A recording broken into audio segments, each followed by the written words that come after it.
இப்போ லிபியாவுடைய அரசியல் வரலாறு எடுத்துக்கிட்டிங்கன்னா 1551 இருந்து 1911 வரைக்கும் துருக்கியின் கீழே உஸ்மானிய பேரரசுங்கிறோம்ல, ஓட்டமன் பேரரசு துருக்கி ஆதிக்கத்தில் இருந்தது. அதாவது 360 ஆண்டு. அப்போ 360 ஆண்டுகள் துருக்கியுடைய நாடாகத்தான் இருந்துச்சு. துருக்கியுடைய ஒரு மாநிலம் அந்த மாதிரி இருந்தது.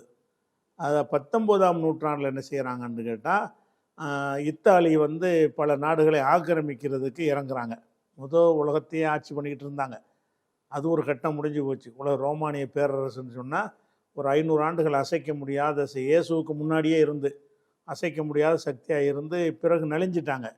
பிறகு என்ன செய்கிறாங்கன்னு கேட்டால், அவங்க தங்களுக்குள்ள ஓரளவுக்கு பலத்தை உண்டாக்கிட்டு இந்த ஆப்பிரிக்க நாடுகளை கைப்பற்றணும் அப்படின்னு 19ஆம் நூற்றாண்டில் தான் ஐரோப்பிய நாடுகள்லாம் போய் ஒவ்வொரு ஆப்பிரிக்க நாடாக கைப்பற்றுறாங்க. அந்த மாதிரி இருக்கும்போது தான் துருக்கியிடம் இருந்து லிபியா போர் செஞ்சு இத்தாலி படை அனுப்பி யுத்தத்தின் மூலமாக வந்து லிபியாவை கைப்பற்றுறாங்க 1921.